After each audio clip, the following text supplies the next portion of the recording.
Europe this weekend, and in terms of the Heineken Champions Cup, you've got La Rochelle against Leinster. We had Ronan O'Gara on OTB AM last Friday. He was saying his family are happy in France. He feels very much at one with the owners in terms of what La Rochelle want to achieve, so he was more than happy to put pen to paper on that new 3-year deal. With John O'Gibbs making his way to Clermont-Auvergne, Ronan O'Gara is going to have an increased brief. Is he going to increase his skill set now, given that he's not just going to be looking after training on the pitch, Brian, but also he's going to have a much bigger role in terms of behind the scenes at La Rochelle from next summer as well? Well, yeah, it certainly appears like it, when you go into a different role and there's more asked of you, obviously you either take on more hours, which I'm sure I know he's giving everything he has from that regard, or you delegate some of the responsibility out to others and you bring in, good quality coaches that you feel are able to implement your message as well. So it's a tricky one. I think as well, so much has been said of Ronan O'Gara, and he's clearly developed as a brilliant coach and a real thinker, and he gives phenomenal sound bites, after games and in his punditry, and it's so interesting listening to him. I think we have to pay a little bit of respect to John O'Gibbs as well, as the coach that he was, the success that he had at Leinster too, and how Claremont are mad keen to have him back. The quality of rugby that Claremont were playing when John O'Gibbs was there first time was pretty phenomenal at times, and obviously he has a real grow for the club, and maybe I don't know.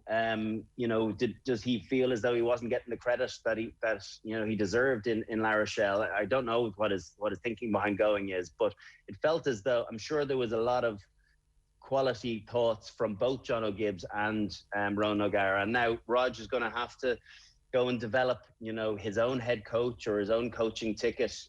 Whether he keeps on those that are still involved or brings in new people will be really interesting to see.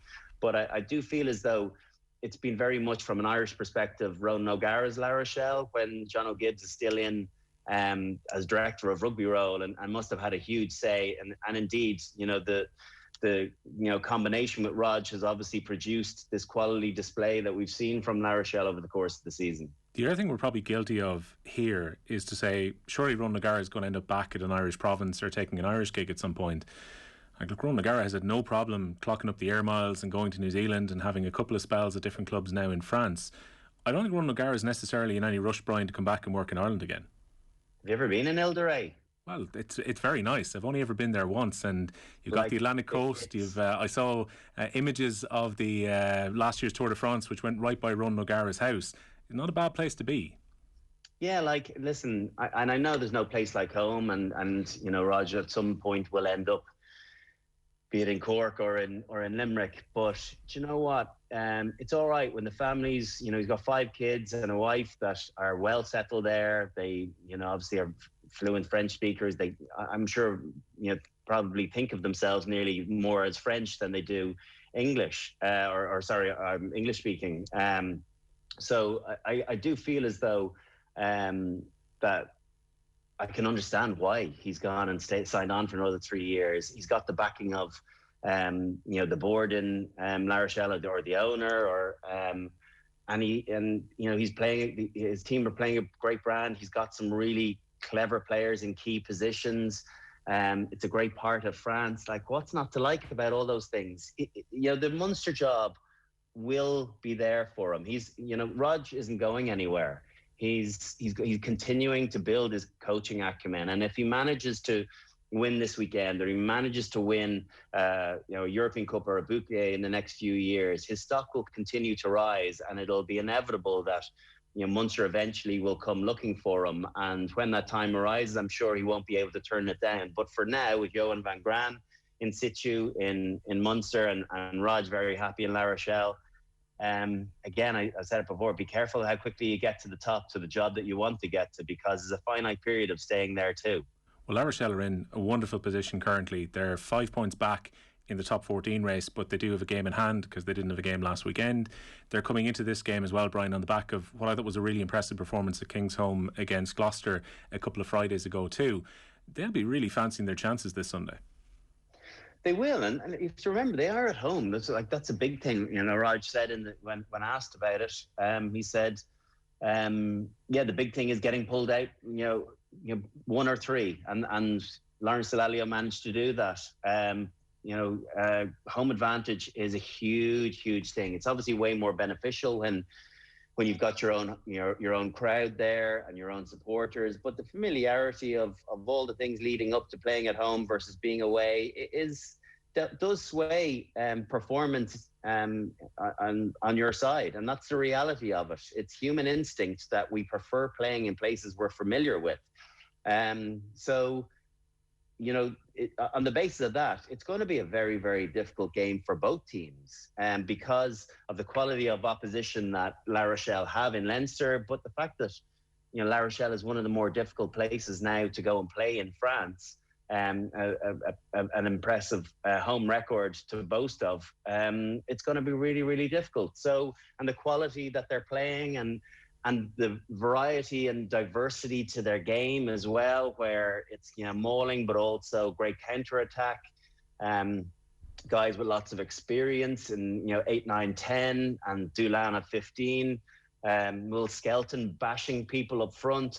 There's so many really great components to this La Rochelle team, that Leinster will definitely have to churn out one of their better performances of the season to get the better of them. So I think it's probably just on the basis of experience at this level of competition. I think it's just Leinster favourites, but I don't think there's a huge amount in it.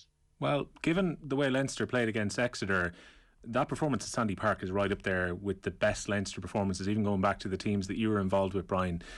Incredible control against the team who had just won the European Cup and the English Premiership the year before. Leinster went to Sandy Park, they lost their captain during the game, didn't seem to affect them, and they put in an incredibly professional performance. I do think if Leinster play similarly to how they played in Sandy Park, they will win the game.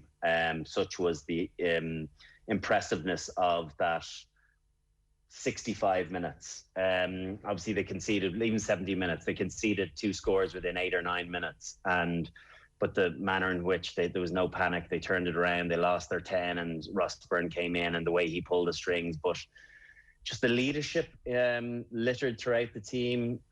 People really stepped up when it was needed. The intensity that they brought to the game, the physicality felt at a different level. It felt almost test-like. And it was funny, I was pulling out of the stadium in Sandy Park about 25 minutes after the game, and Stuart Hogg pulled out in his car right beside us. And anyway, we pulled up to the same lights just before getting onto the motorway, and I rolled down the window, and Hoggy rolled his window down, just said, hard luck, tough game. And he just was shaking his head and said, they are just some team.